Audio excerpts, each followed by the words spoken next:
We're lucky because the UWC strike gave us enough time to prepare for the test. So let's get on to it and talk about the difference between the nucleophilic substitution reaction 1 and 2.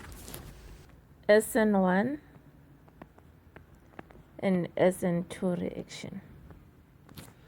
So what's the meaning of this? So Sn1 basically means nucleophilic substitution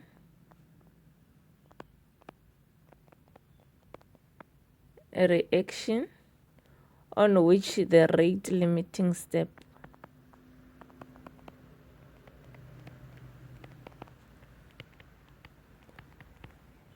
is unimolecular. So this one is the same thing, nucleophilic substitution reaction on which the rate limiting step is bimolecular.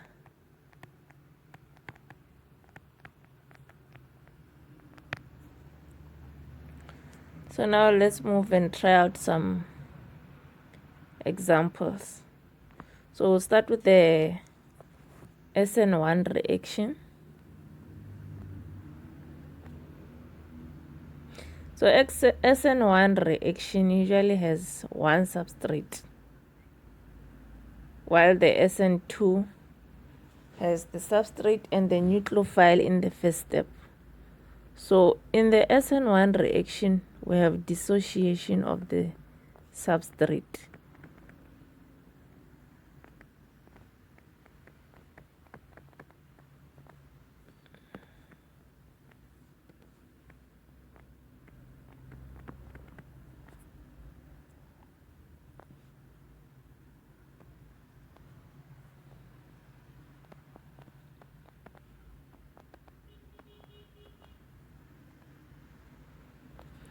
So on this step, we have Br dissociating from this tertiary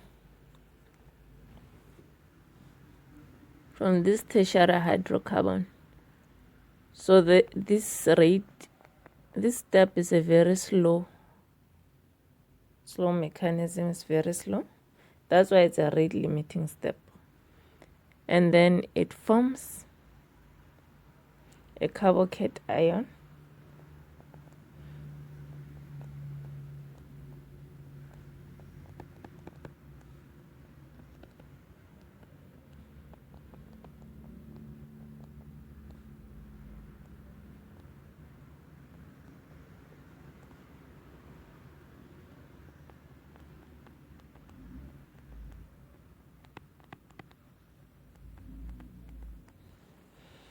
I hope you guys remember our homolytic and heterolytic cleavages.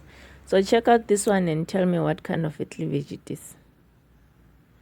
I did this on my video on the introduction or basics of reaction mechanisms.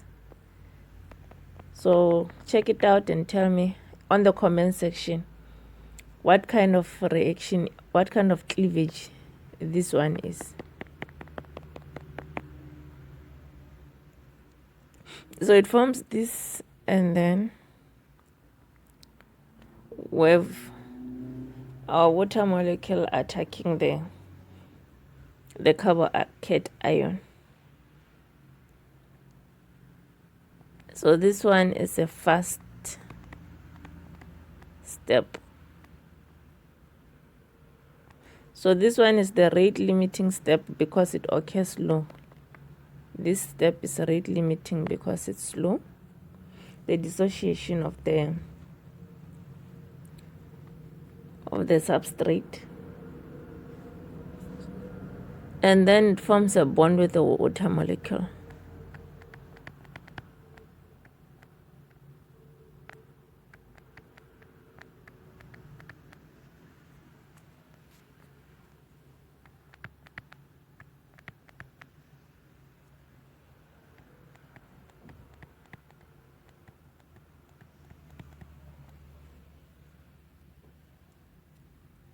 And then after this step, we can see this one is not a stable one, since oxygen only bonds to 3.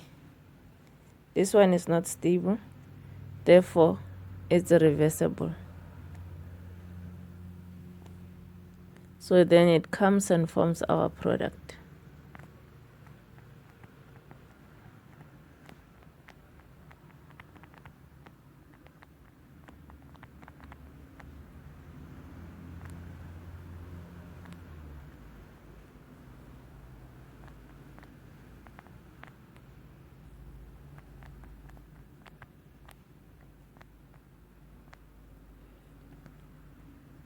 So that Br that was removed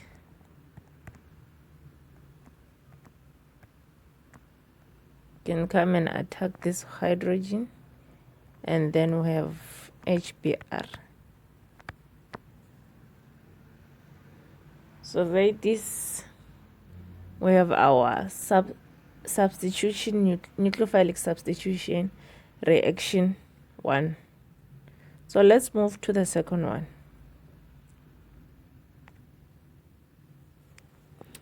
So we're going to nucleophilic substitution reaction 2.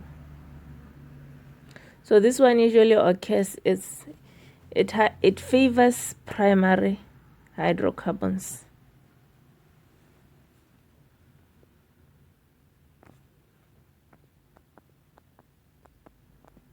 Unlike the Sn1 that favors the tertiary, it favors tertiary, this one favors the primary,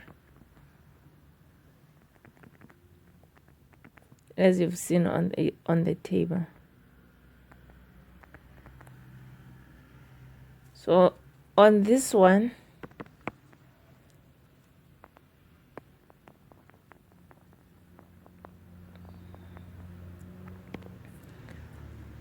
let me draw it nicely.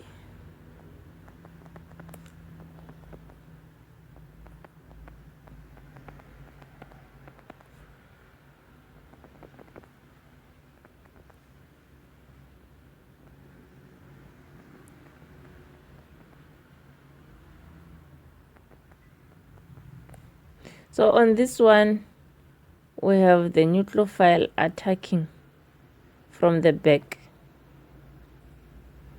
And then it forms one intermediate as compared to the Sn2. Remember the as compared to the Sn1. Remember on the Sn1, the substrate dissociates on its own, while in Sn2, we have a nucleophile attacking from the back.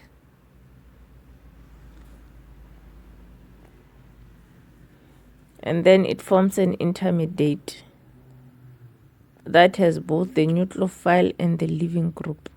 So this one is our leaving group. Leaving group, the name explains itself, is the group that leaves, the one that dissociates.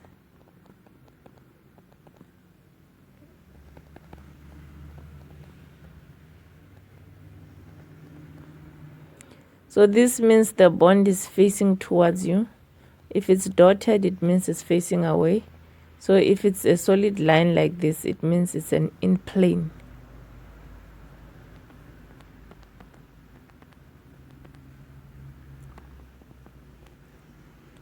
So because this one is unstable, this bond breaks.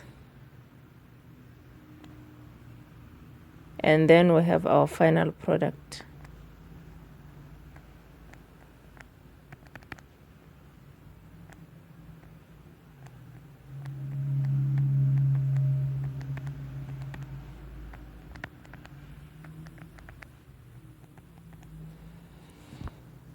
There it is.